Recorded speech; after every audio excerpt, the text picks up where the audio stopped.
Hola, buena, ¿cómo están? Decidí hoy adelantar un poquito a la hora de este vivo, espero que les venga bien el horario y si no, bueno, ya saben que después lo pueden ver tranquilamente en otro momento que va a quedar grabado. Esperemos que Instagram me permita grabar, que la otra vez tuve algunos inconvenientes, pero bueno, vamos a intentar que quede grabado. Así que bueno, si algunos se van a ir sumando, buenísimo. Pueden hacer preguntas, pueden interactuar y si no, lo voy a dejar grabado porque hoy se me adelantó un poco el día y preferí hacerlo un poco más temprano. Bueno, el tan esperado vivo sobre mi viaje a Inglaterra y a Francia con Javier Pedro y Mayen y un grupo de 32 personas que hicimos un hermoso recorrido llamado El Camino de la Diosa. Y bueno, no voy a entrar en todos los detalles de los lugares que recorrimos y todo eso porque no viene al caso. Voy a hacer como más bien una recapitulación de sensaciones y de sabiduría que yo traje de todo ese recorrido, de las charlas recibidas por ellos. Hola Natalia. Y bueno, si tienen alguna pregunta, porque sentía que había algunas cosas que aclarar, como que hay muchos conceptos que algunos que estamos investigando hace unos años, el tema de, por ejemplo, de la historia de María Magdalena, puede ser que pongamos fotos y hablemos de ella de alguna manera en que otra gente que nunca ha investigado, no se ha metido un poco en esa posibilidad, esa historia paralela, digamos, de este personaje, lo tomen como una figura religiosa. Y bueno, yo quería un poco aclarar también esas cosas, que me pareció muy interesante todo lo que escuché y lo que vi allá. Entonces, bueno, lo quería compartir con ustedes. Más que nada voy a hablar conceptualmente, tratando de que no quede el interés en el mito y en la historia de todo esto que es tan llamativo y seguramente lo que a ustedes les atrajo y lo que ustedes quieren saber y lo que ustedes sintieron como que wow, qué interesante saber más de eso. En realidad para mí la sensación general es que es como que alguien te cuente el cuento de Caperucita Roja y vos en vez de ver la enseñanza del cuento, las moralejas de los cuentos infantiles, vamos a decir así, te quedaras en si realmente era roja la ropa de Caperucita o si realmente el lobo se podía disfrazar de la abuela. Es como quedarte un poco en los detalles de un cuento, de una leyenda o de un mito, cuando en realidad lo importante es el mensaje que va por detrás. Entonces quiero empezar esta transmisión, este compartir con ustedes, en realidad aclarando eso, que a mí no me daba tanto interés saber realmente si existió o no Rey Arturo, si existió o no Merlín, si existió o no el Santo Grial, como esas misterios o cosas que hay gente que dice que sí, leyendas, vamos a decir así. Y bueno, eso es como una parte para mí muy importante, porque quiero aclarar que no voy a estar relatando desde ahí mi vivencia. La sensación que vengo sintiendo hace mucho tiempo es como muchos de ustedes lo deben estar descubriendo porque se está destapando todo, es que hemos vivido a través de una historia que nos han enseñado en los colegios o en las religiones que no tiene que ver siempre con la verdad o no tiene que ver siempre con toda la historia completa, sino que hubo muchas cosas que se editaron, que se modificaron, que se taparon y nosotros tenemos como una educación en donde nos dicen que la historia tiene un comienzo o que hace a un plazo de tiempo o que, bueno, la teoría de la evolución, que venimos del mono, o sea, hay como un montón de cosas que yo vengo hace unos años, desde un viaje que hice a Capilla del Monte, vamos a decir 11 años, creo que fue, en donde tuve se llaman descargas de paquete de información. Yo en ese momento le puse ese nombre, paquete de información, sin saber que otra gente también recibía ese tipo de descargas así en los sueños, ¿no? A la noche. Y en esa situación estuve varios días descargando en los sueños información.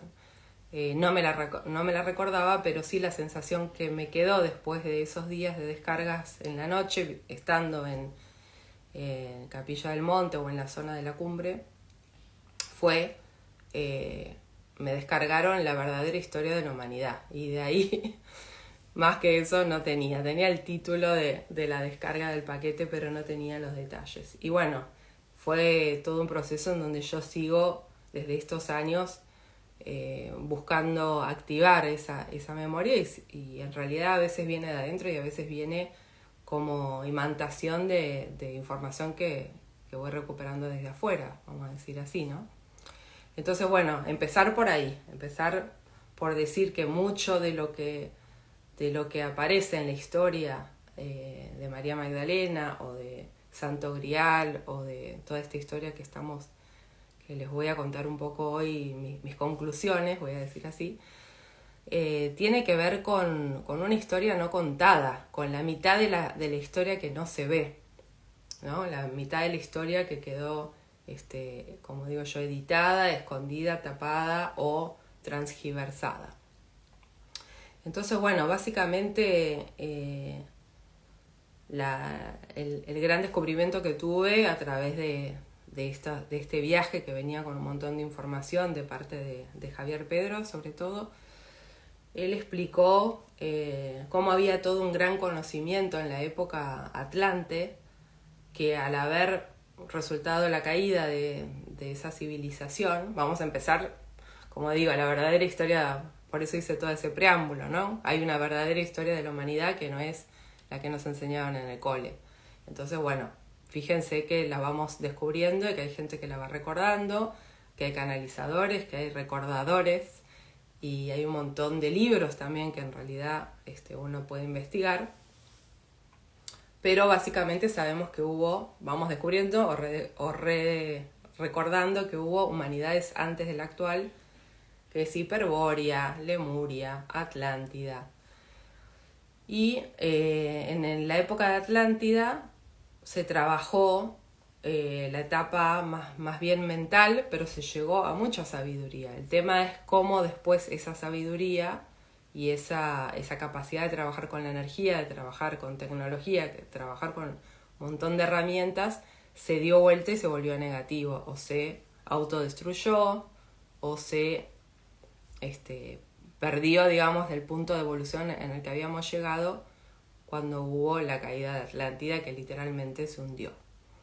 ¿Qué pasó antes de eso? Bueno, se sabía que se iba a hundir, porque evidentemente esta gente ya también tenía capacidad, muchos de ellos eran grandes psíquicos, magos, y algunos, los que digamos no se habían corrompido por el poder y no se habían metido en la oscuridad, digamos, de dominar y todo esto que terminó siendo la caída de Atlántida, vamos a decir los de luz, los magos blancos, la gente que trabajaba que podían ver el futuro, sabían que esto iba a pasar y tomaron las precauciones de guardar su conocimiento y llevarlo a lugares donde fuera preservado. Mucho de este conocimiento quedó guardado en lo que se llaman hoy en día las ciudades intraterrenas. Hay toda una red de Agartha, de ciudades intraterrenas, en donde de alguna forma quedó preservada mucha de la información de sabiduría de toda esa época, digamos, pre-caída de Atlántida. Entonces, bueno, está bueno saber que eso está ahí como esperando, digamos. Pero por otro lado, en superficie hubo la escuela de Nakal se llamaba en la Atlántida, que era toda esta sabiduría, este conocimiento de cómo manejar muchas cosas que hoy en día podemos decir que es la sabiduría, magia, alquimia. Bueno, después les iba a contar eso, ¿no? Magia, alquimia, geometría sagrada, números, letras, pócimas. Todas estas informaciones fueron mantenidas en superficie a través un poco de lo que después conocimos como el ojo de Horus en Egipto, ¿no? También pasó alguna información a la parte de de Centroamérica, o sea, en México, los mayas, los incas y en la parte del Tíbet. Entonces, bueno, esta información en Egipto se le llamó el Ojo de Horus, seguía manteniendo, digamos, esa línea de lo que se había salvado, preservado de Atlántida. Pero bueno, constantemente, estamos hablando de miles de años, entonces también constantemente había otra vez caídas. En Egipto también estaban los faraones que eran sabios y los faraones que eran reyes y que no tenían la parte espiritual, digamos, desarrollada. Lo único que querían era la parte del poder y del gobierno. Entonces, cada vez que aparecía un gobernante que quería solamente la información para gobernar con más poder y con más posibilidades de dominar y de tener más beneficios personales, otra vez se volvía el plan, digamos, de mantener eso que a lo que había llegado la humanidad, digamos, en su proceso evolutivo, tratar de preservar como vamos a decir, no vamos a empezar de cero, caímos, pero que quede lo importante que habíamos llegado como humanidad, que no se pierda, y en otro momento, además en el medio, habría que explicar que hubo lo que se llama la Noche Galáctica. Entonces era un proceso en que era como esperable, que aquí íbamos a estar un poco perdidos en cuanto a nuestra conexión con la sabiduría de luz, con la espiritualidad, con saber usar bien las herramientas. Bueno, la cuestión es que de esa parte de Egipto, del Ojo de Horus, había una rama también que era la rama femenina que se llama las sacerdotisas de Isis. Entonces, ahí vamos a empezar a hilar qué pasó, cómo llegó al tema de María Magdalena y cómo llegó el tema de después, la conexión con los esenios y con Jesús.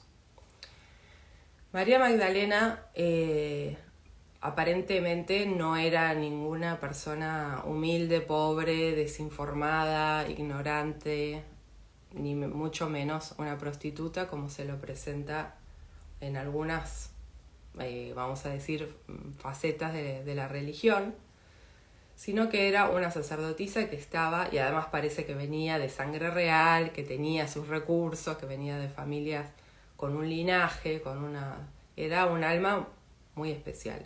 Y ella se preparó en la escuela de las sacerdotisas de Isis en Egipto, en donde parte de las prácticas que aprendían las sacerdotisas de Isis tenían que ver con la activación de la sexualidad sagrada, de la kundalini, trabajar con lo que hoy podemos conocer como el sexo tántrico. Entonces, tomado eso fuera de contexto, puede ser que en algún momento haya llegado a la información de los que luego la querían tirar abajo, digamos, o hacerle mala fama o digamos, desacreditarla, usar ese elemento de su formación como sacerdotisa con elementos de sexualidad o de tantra, de sexualidad sagrada de tantra, para entrar por ese lado. Pero de ahí queda para que puedan unir un poquito la historia de por qué aparece después presentada como una prostituta. Viene de estas prácticas de las sacerdotisas de Isis que hacían en Egipto. Yo después les voy a escribir un libro que a mí me encanta, que tiene 2 tomos, que habla sobre todo esto, de la parte de María Magdalena y su preparación previa a encontrarse con Yeshua, o Joshua, que ya sabían, o sea, toda esa gente que ya estaba avisada siempre por videntes de cómo eran almas que ya tenían ese destino planeado, ya sabía que se iba a encontrar, ya sabía que tenían un futuro juntos, y todo eso lo cuentan en un libro que se los voy a recomendar, después les escribo porque el nombre del autor es medio raro, él creo que es sueco o algo así. El libro se llama El manuscrito de Pi, y la primera parte se llama La Magdalena, el vidente y la Magdalena, y la segunda parte, son 2 tomos, se llama El Grial. Esos 2 libros a mí me cambiaron la vida, se los voy a recomendar. Él se llama Lars, pero no me acuerdo ahora el apellido, después lo escribo en la descripción del vivo. Entonces, bueno, entender esa parte de quién era María Magdalena, no voy a hacer toda la historia, simplemente les recomiendo ese libro y les cuento como el hilo de cómo venía toda una escuela y una sabiduría que, como les decía, venía desde las civilizaciones previas. Cayó la Atlántida, una parte quedó abajo en las ciudades intraterrenas resguardada, otra parte quedó en algunas ciudades en superficie, como en Egipto. En Egipto estaba el Ojo de Horus y la escuela de las sacerdotisas de Isis, el templo de Isis.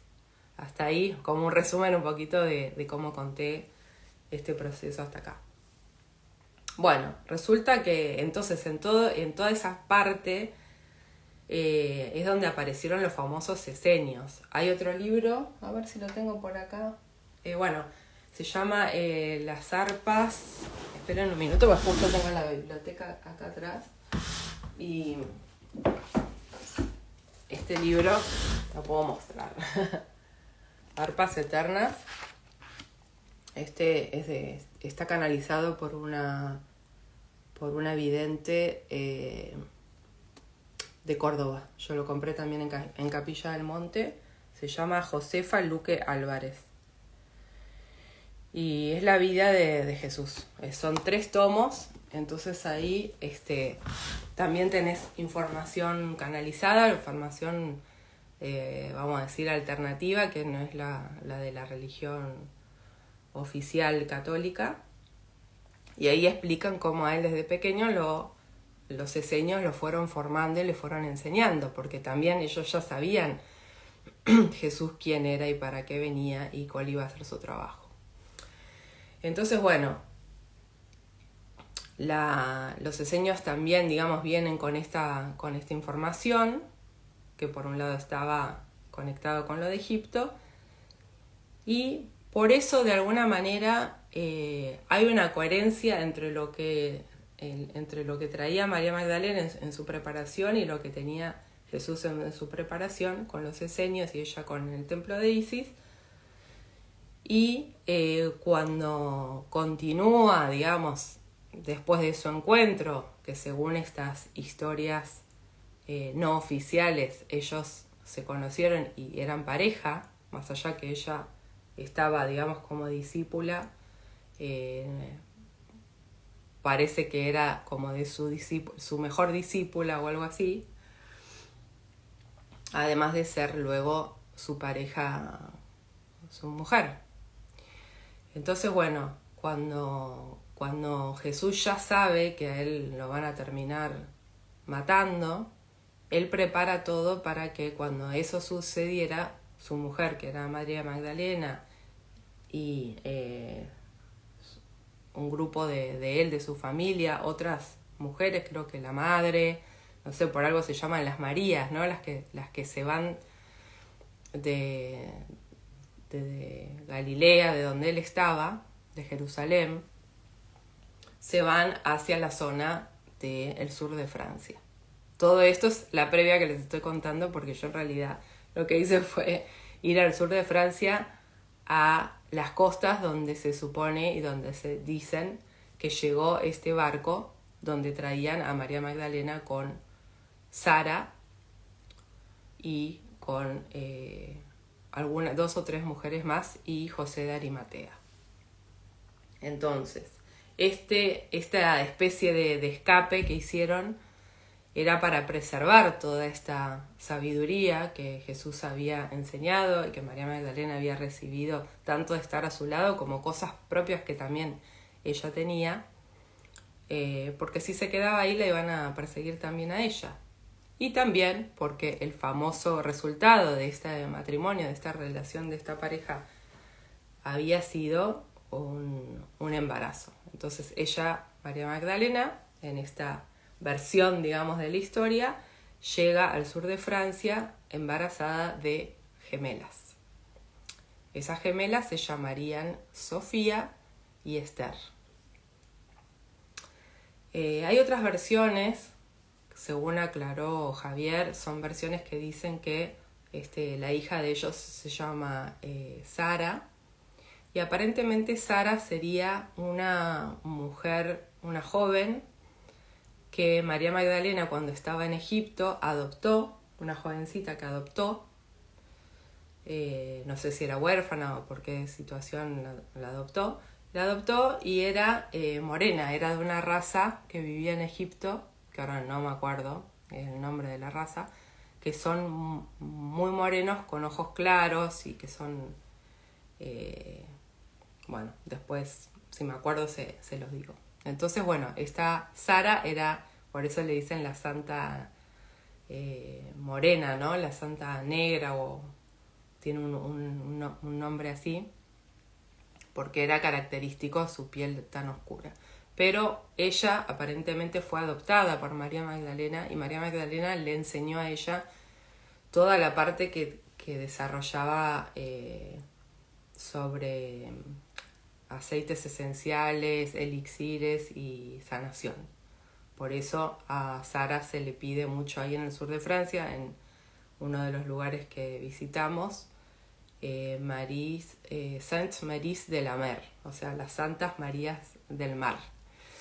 En ese lugar está la iglesia de Sara y ahí también es la iglesia donde van los gitanos, es como la Virgen, vamos a decir, de los gitanos, esa que le piden mucho para las cosas de la salud. Entonces, bueno, esta versión sería la de que Sara en realidad era una hija adoptiva de María Magdalena, vamos a decir hija, o sí, estaba bajo su cuidado, como cuidándola y enseñándole todo lo que sabía, pero de su propio vientre habría tenido estas dos gemelas que les comenté hace un ratito. Entonces, bueno, este es el proceso en que ellos, apoyados por esenios que ya estaban avisados por Jesús de que él iba a mandar cuando lo persiguieran a él, y él sabía que lo iban a terminar matando, sacando del medio, para que se preservara su linaje y su enseñanza, que amigos de él, digamos, esenios que estaban en Francia, recibieran. Entonces esa parte de la familia fue acompañada por José de Arimatea a Francia, donde los recibieron también personas que estaban avisadas de esta situación. Bueno, no sé si hasta acá más o menos hice como una especie de resumen total y de las cosas también que yo me acuerdo. Como yo les decía, para mí lo importante no va a pasar tanto por todas estas idas y vueltas de personajes, sino entender que hay una línea en donde hubo toda una información de sabiduría que viene de lo más antiguo del ser humano, que se fue acumulando, que se fue mejorando, que se fue transmitiendo, pero que paralelamente fue totalmente perseguida. Ahí es donde entra en juego todo este tema de los cátaros, de la Inquisición que hubo, de la matanza que hubo de los cátaros después ahí en el mismo Francia, en el momento en que hay, por ejemplo, en el año 300, hay el Concilio de Nicea, hay una gran edición de lo que es las enseñanzas o la Biblia, o sea, todo lo que hablaba sobre reencarnación y todo lo que hablaba sobre algunos temas que eran como, daban más libertad al ser humano, sino no era tanto pensando en que tuvieran miedo, en que tuvieran la sensación del pecado, de que voy a ir al cielo o al infierno, y toda la estructura que después tuvo la religión fue editada en ese momento. Entonces ahí fue como una situación bastante también para, otra vez, ¿no? Como para que el ser humano no usara esa espiritualidad para ser más libre y expandirse, sino era una forma de usar la necesidad espiritual que tiene todo ser humano, mandándole como directrices y cosas que fueran mucho más para poder controlarlo, para el beneficio de eso, para tener más poder. Los dirigentes, no era en el pos de que la gente estuviera mejor, era en pos de ellos. Por eso volvemos a ver como la misma situación. Básicamente, ¿qué vamos a decir? Es como la famosa dualidad en donde siempre está apareciendo el conocimiento de luz, la parte de las virtudes, la parte no sé, de la co-creación, la parte del amor, y la parte que dice, no, lo que yo quiero es información para tener más para mí, para poder dominar, para tener más cosas materiales, para tener más poder. Entonces, bueno, todo este cuento y toda esta historia del recorrido que yo les quiero contar, así como resumir en su esencia, en sus conceptos, y no pasar ciudad por ciudad y nombre por nombre de los personajes, finalmente siempre nos llevan a ese resumen. Que hay una información muy antigua, que no es la historia oficial, que se vino tratando de preservar a través de personajes como estamos hablando, como la escuela de Horus, como la escuela de la que después se llamó la Flor de Lis, que fue lo que finalmente preservó María Magdalena cuando llegó al sur de Francia, y que tiene que ver, ahí vamos yendo un poco más también al concepto de este viaje y de mi trabajo de los últimos años, que también comparto mucho con ustedes, que es la integración del masculino y el femenino. Entonces la Flor de Lis tiene ese concepto, tiene esa línea esenia, tiene esa línea también verdadera, digamos, de la enseñanza de Jesús, la que no ha sido editada, la que no ha sido manipulada. Y eso es lo que llega a los famosos cátaros, que son los que en algún momento fueron tan arrinconados y perseguidos por la Inquisición, porque ellos tenían esta información tanto del Grial como, vamos a decir, como el linaje de la sangre real, que es las hijas y los descendientes de la unión de Jesús con María Magdalena, como también el linaje que era ese aprendizaje, esa enseñanza que venía de todo ese proceso que les vengo contando.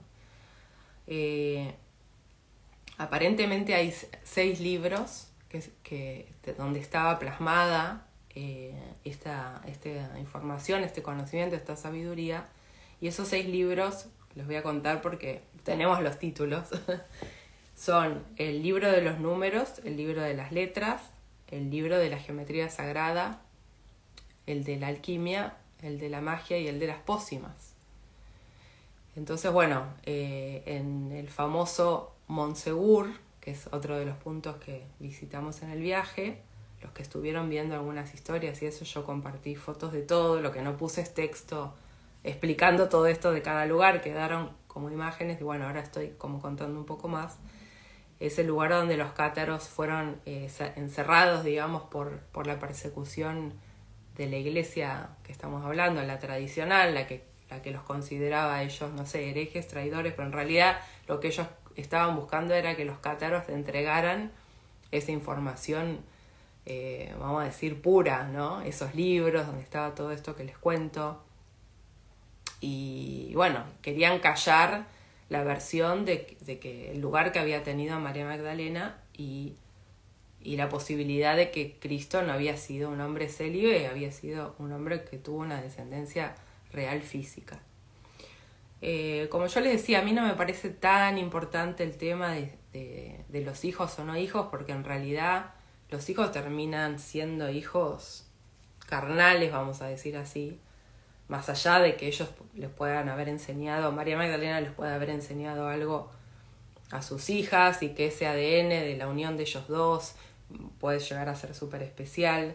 En realidad, por lo que contaba Javier, en esa zona del sur de Francia podría haber un montón de personas que ves caminando por la calle que son descendientes de ese linaje.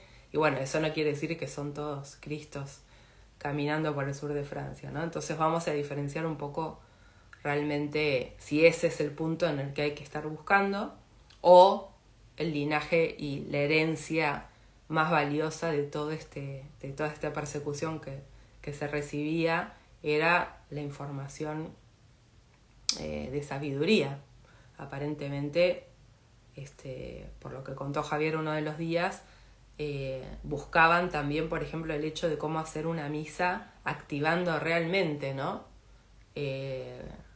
como si fuera el vórtice energético para que en esa misa todos los que estaban participando realmente realzaran su vibración, conectaran con la divinidad.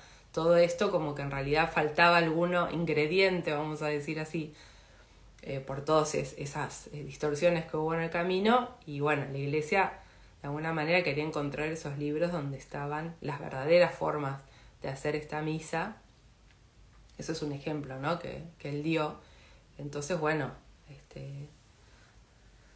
Enrique VIII, por ejemplo, en la parte en que estuvimos en Inglaterra, en un momento quemó y todo la abadía de Glastonbury, porque él en realidad quería buscar estos famosos libros en donde está eso, ¿no? Vamos a decir, la información sin editar, la información de poder, que lamentablemente de alguna manera todavía se ve que no estamos preparados como humanidad para recibirla tal cual, porque de alguna manera todavía sigue siendo custodiada, vigilada y guardada por estos famosos, el Priorato de Sion. No sé, ustedes capaz escuchan un montón de estas historias en los libros como el Código Da Vinci, y hay otro que no es el de la película, que la gente lo toma como que es más original, que también cuenta todo esto. Y bueno, lo que nos contaba Javier es que muchas veces hasta esos libros despistan. Parece que te están dando el secreto y la receta de qué pasó y de cómo serían las cosas y para dónde investigar, y en realidad también despistan, porque como decía él, el que realmente pertenece a ese Priorato de Sion, que está cuidando esa información, primero nunca lo va a decir. Si lo dice ya es mentira que pertenece, ¿no? Y después justamente lo que hacen es guardar, como si fuera estos libros y todos, que parece que tienen copias igual estos libros, en lugares en donde nunca nadie se imaginaría, porque son demasiado simples o porque son demasiado obvios. Entonces, bueno, lo que les decía, posiblemente todavía no estamos preparados en el sentido de que no lo usaríamos para la luz, ¿no? No lo usaríamos para el bien de todos, entonces todavía están siendo resguardados. Bueno, esa es la parte. Empecé por la parte como más de Francia y de María Magdalena, que como les decía, bueno, les conté un poco el cuentito, pero en realidad a mí me parece que lo más importante no es concretamente si llegó en barco o no llegó en barco, si estaba embarazada, cuáles eran los hijos, todo eso que sería como lo que a todo el mundo le da como mucha curiosidad, o se debate mucho sobre eso. Me parece que lo importante de todo esto es siempre el trasfondo, como les decía antes, de las energías, de los arquetipos que están moviendo toda esta historia, que tiene que ver constantemente con que a la divinidad, digamos, masculina, como sería el representante de Jesús, se le ha sacado su complemento, ¿no? Su complemento, su consorte, su yin y yang, ¿no? Por eso estamos hablando de que en realidad lo que se tiene que recuperar, más allá de que le llamemos Santo Grial a todas estas cosas que se están persiguiendo y que se están ocultando constantemente y se matan para ver quién lo tiene y quién no lo tiene, son un montón de cosas muy energéticas y muy profundas, como la importancia y el poder que se logra cuando combinamos y interactuamos, digamos, y complementamos nuestra energía masculina y femenina con sabiduría, digamos, con su mejor versión. El masculino desde su mejor versión, el femenino desde su mejor versión adentro nuestro. Eso es como si fuera, iba a decir una bomba atómica, pero en positivo, ¿no? Es lo que nos permite realmente llegar a lugares impresionantes. ¿Qué pasó? Que lo que estamos diciendo es que en esta historia borraron a la divinidad femenina o a la parte femenina de sabiduría, que sería María, la de Magdal. Entonces, bueno, ella, borrada de la historia, nos quedamos como con un solo lado, ¿no? Con un solo lado energético, un solo lado de la polaridad y de esta necesidad de complementación, como yo digo muchas veces, el yin y yang. Entonces, bueno, mucho de todo esto que se está moviendo ahora y que energéticamente se está reavivando tan fuerte, y que una de las actividades que hicimos justamente en Stonehenge, yendo un poco más allá a la parte de Inglaterra, fue dentro de lo que Javier y Mayen llaman el camino de la diosa, es la recuperación en el planeta de esta energía femenina. Que para recuperar la energía femenina hay que equilibrar el masculino, ¿no? Por eso son todos procesos muy profundos y que llevan un tiempo, pero que están saliendo a la conciencia de la humanidad muy fuerte. Mucha gente habla de María Magdalena, mucha gente habla de la verdadera historia de Cristo, mucha gente habla de masculino y femenino en integración. Bueno, estamos con ese tema bien fuerte porque es lo que necesitamos ahora reacomodar. Estuvo como chueco y lo tenemos que reacomodar. Entonces, bueno, me parece importantísimo entender eso, entender que el sagrado femenino representado en María Magdalena, antes estuvo representado en Isis, representado en la Madre Cósmica, y tiene que ver con un arquetipo, con una fuerza de la creación. No importa el personaje, si María Magdalena era pelirroja, era bonita, era vieja, tuvo... ¿no? No nos quedemos, como les decía antes, en la anécdota y en los detalles de la historia, quedémonos con el concepto y el mensaje. Entonces, bueno, lo que se está recuperando y lo que es importante y lo que se quitó de una forma muy fuerte en la historia de la humanidad es ese sagrado femenino, es esa importancia del corazón, la importancia del espíritu, la importancia de la compasión, de todas las cualidades de la madre y de la energía femenina en hombres y mujeres. Esto lo venimos trabajando hace años, de que no es por género. Cuando uno habla de femenino y masculino no es hombre-mujer. Y yo volví de este viaje reafirmando y profundizando, y cada vez más fuerte es la sensación de que no tiene nada que ver. Los hombres tienen que trabajar o van a empezar a sentir cada vez más, están sintiendo que se acomoda su energía masculina, que estuvo distorsionada y exacerbada de una forma sin límite, que le llamamos el patriarcado, y su parte femenina, que es la sensibilidad, la intuición, el corazón, la ternura, la dulzura, el integrar a todos, el no competir, el ser cooperativo.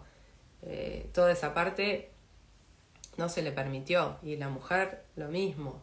Cuando tenía esa parte se le desvalorizaba. Sos débil, sos el sexo débil porque te guías de tu intuición, porque sos sensible, porque llorás, porque te emocionás, porque querés compartir, porque no querés competir y querés que todo sea para todos. O sea, hombres y mujeres hemos tenido esa distorsión de estas dos energías, y es el momento de concientizar que están adentro nuestro y de hacer ese acomodamiento interior.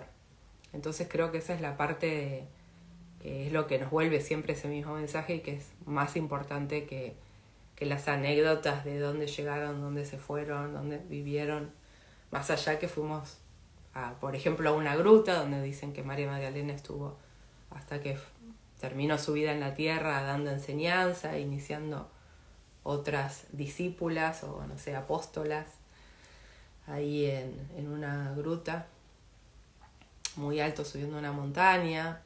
Entonces, bueno, son lugares como que de alguna forma confirman su presencia en esa zona del planeta. Y bueno, también en todas esas iglesias y grutas y todo está su presencia también con devoción, quiero decir. O sea, no estaba como alguien que, bueno, sí, era una que seguía a Jesús, sino que estaba como con mucha valoración y con mucha devoción. Entonces, bueno, es interesante ver que en esos lugares, un poquito más escondidos, un poquito con menos importancia, comparado con otras grandes, quiero decir, catedrales y cosas enormes para otras deidades, para Jesús o para la Virgen María o para lo que sea, siempre María Magdalena queda en lugares más pequeñitos que hay que ir a buscar y hay que conocer. Y bueno, tiene que ver con esto, con tapar siempre la importancia de complementar esa doble cara que tiene la información y la sabiduría y las enseñanzas que traía Jesús con su contraparte que sería María Magdalena. Bueno, estoy tratando de hacer un mega resumen, discúlpenme ustedes si es medio confuso. Yo acá me hice unos apuntes, es muchísima información, estuvimos 15 días recorriendo lugares y haciendo activaciones, meditaciones, escuchando, digamos, como clases que nos daba Javier Pedro. Pero bueno, finalmente, como yo les decía, siempre estábamos trabajando en el masculino, el femenino y el producto, que sería el hijo o el neutro, ¿no? Que serían considerar también eso, ¿no? El santo grial sería el producto del masculino y el femenino. María Magdalena, tomarla como el arquetipo de la madre del femenino sagrado. Entender que para llegar a todo ese proceso de búsqueda interior y de aspiración a una elevación en nuestra espiritualidad que no tenga que ver, ¿no?, con las restricciones que pone a veces el pensamiento de una religión, que como que pone más normas y más condiciones. Siempre pasa por la pureza del corazón, trabajar siempre nuestras virtudes, nuestros talentos y nuestra parte que todos sabemos cuáles son, ¿no?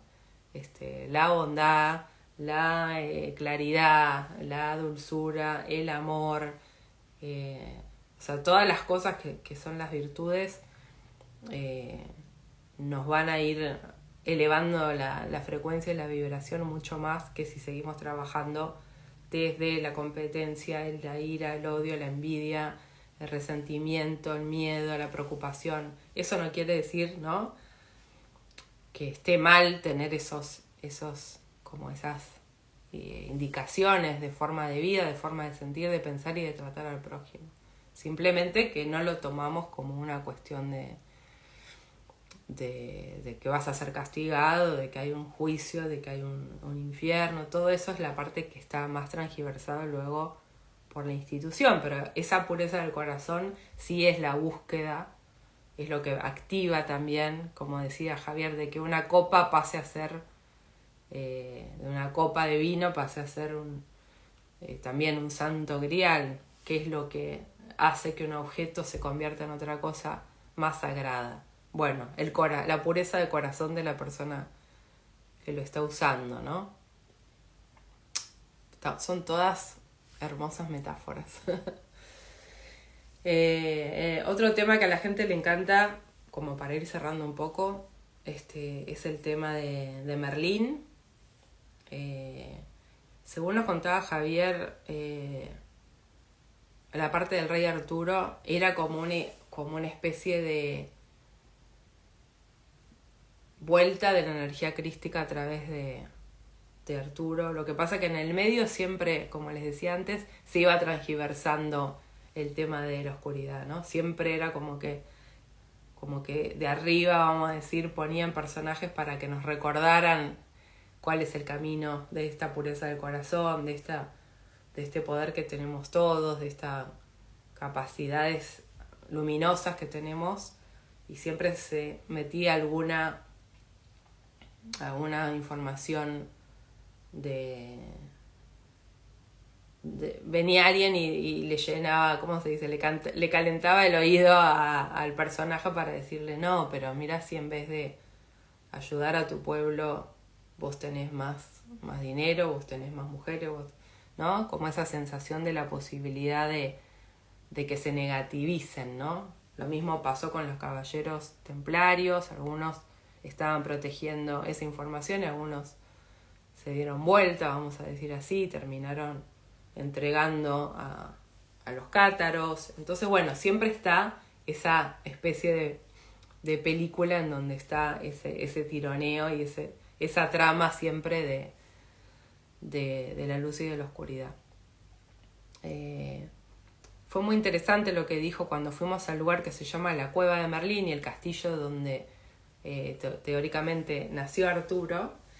Javier contó que una cosa que a mí me encantó, que es como si fuera que hay tantas líneas de tiempo en realidad, en una visión más cuántica de toda la historia, como ya hay que cambiar el chip, porque estábamos hablando de que además de la historia oficial hay otras historias, y yo ahora les voy a decir que además de que hay otras historias, hay muchas líneas de tiempo. Entonces, en una línea de tiempo capaz existió Arturo y Merlín, en otra línea de tiempo no existió, y así, no podemos tomar la gente que dice eso es todo una fábula, y de los que dicen no, te juro que eso pasó, porque acá tenemos toda una ciudad diciendo que esto pasó hace muchísimo tiempo, pero vamos a decir como que hay testigos. Entonces Javier decía eso, decía en realidad pasó y no pasó, porque hay tantas posibilidades que depende a qué línea de tiempo estés mirando, eso es una realidad o es una fábula o es una mentira. Y en realidad él decía, lo que vos necesites ver es como lo que vas a ver señales de confirmación. Por eso me llevó también a cómo empecé todo el vivo de, que es a decir, lo que importa es los arquetipos y el concepto que te deje todo este aprendizaje. O las cosas que te recuerden, por ejemplo, recuperar la parte femenina, recuperar el corazón, que no podemos estar con la energía siempre masculina si la femenina no está, que sería, no podemos construir si tenemos solo el plano de la casa, que sería el masculino que proyectó todo y lo pensó y lo hizo todo ordenado y perfecto con una buena estructura, pero no tenemos la parte creadora, que sería el femenino, que después va y lo construye o que le da vida. Entonces, entender también eso, ¿no? Que en realidad todas esas historias, si nos atraen, si nos gustan, si nos lleva a conocer el lugar, si nos lleva a leer estos libros, es porque en realidad lo que necesitamos nosotros es recordar todas estas sabidurías que van por atrás del cuento, de la historia de los personajes, ¿no? Y bueno, y de Merlín, para terminar, contarles que estoy leyendo acá mis apuntes para no olvidarme de las cosas que les quería compartir sí o sí. Para mí, el Merlín a mí me recuerda a la cocreación, ¿no? Que solo, Javier nos decía, Merlín es la enseñanza del arquetipo de un mago que se eleva o que trasciende alquimista. ¿Cuál es la diferencia entre un mago y un alquimista? El mago necesita poner sus elementos, vamos a decir, si querés, físicos. Acá pongo la hoja de laurel, acá pongo el incienso, acá hago, ¿no? El mago tiene que usar su ceremonia y su ritual para conseguir algo, sanar a alguien, mejorar la cosecha, no sé, tener prosperidad, lo que sea. El mago tiene que hacer cosas. El alquimista, su sola presencia transforma el ambiente. Eso es fuertísimo. El alquimista con su sola presencia es como si fuera que entra al lugar y vienen y le ofrecen, se quieren sentar a comer algo y no tiene que ir él, reservar la mesa al restaurante, decir por favor, hay lugar, me gustaría comer acá. Es como si fuera una persona que entra al lugar y de alguna manera es como si le dijeran, lo estábamos esperando, queríamos que usted venga, o justo esta mesa se acaba de desocupar, no íbamos a tener, pero parece magia, la persona no vino y usted tiene un lugar para comer. No sé, es como si fuera otra forma, ya otra vuelta en la espiral de lo que es ser un mago. ¿Cómo logramos eso? Como dicen siempre, transmutando y alquimizando nuestras propias oscuridades. Entonces volvemos a lo de la pureza del corazón, volvemos a lo de trabajar las virtudes. Siempre terminamos volviendo, digamos, sobre el trabajo, sobre uno, sobre, obviamente, como se sabe, integrar la oscuridad quiere decir aceptarla y aceptar también el personaje de Merlín, que tenía sus dos fases, ¿no? Él consiguió, digamos que en el mito, digamos que Arturo nazca ayudando a que un caballero apareciera al rey, apareciera con la presencia del rey, así la reina se acostaba con él y se embarazaba de él, y luego al final no era su marido con el quien se había acostado. O sea, el padre de Arturo no era el rey, era un caballero. Según contaba Javier, era porque aparentemente este caballero era el que tenía, vamos a decir, el ADN o la energía más afín para que Arturo tuviera la vibración y la frecuencia que tenía que tener, y por eso Merlín tuvo que hacer como esa trampa mágica de ayudarlo a que pareciera otra persona, y no porque fuera un engañador o una persona que le gustaba mentir, sino por un bien mayor, que era que Arturo saliera con cierta frecuencia crística. Por eso les digo, hay como muchos detalles y muchas cosas fascinantes, pero que me parece que para este vivo tampoco voy a estar, ni me las recuerdo todas, ni me las anoté, ni nada. Yo les voy contando cosas como para que vean que hay muchísimo por detrás de todo este proceso de redescubrimiento de esta información, ¿no? Entonces, bueno, el mago pasa a ser alquimista cuando alquimiza entonces toda su oscuridad y puede pasar a otro nivel, que para mí sería el del co-creador, cuando vos podés transformar ya todo a tu alrededor porque sabés quién sos, porque sabés cómo manejar las energías, porque sabés en qué proceso está la humanidad. O sea, son tantas cosas las que realmente son necesarias para tener la conciencia suficiente para empezar a manejar información de sabiduría o mover la energía, ¿no? A estos niveles como estamos hablando. Bueno, me están diciendo gracias por compartir, así que bueno, sí, quedé agotada porque tuve que hacer un esfuerzo mental de compaginar un montón de cosas en muy poquito tiempo. Espero que les haya servido. En realidad lo hice de corazón y trato de que me guíe esa intuición. Pero bueno, como estábamos diciendo, siempre hay que usar el corazón y la mente, el masculino y femenino, para llegar a buen puerto, porque una sola de las alas no nos ayudan a volar. Natalia dice que lindo todo lo que nos compartís. Muchas gracias. Bueno, me encanta que lo hayan disfrutado, y bueno, por hoy lo voy a dejar por acá. Seguramente muchísimo más. Fede Abela, ¿qué dice? Fede Abella 2020 dice: viajo a Tincangel en una semana. Bueno, claro, ahí es donde está todo lo que estoy contando, te va a encantar. Y bueno, cada uno ahí después tiene su experiencia.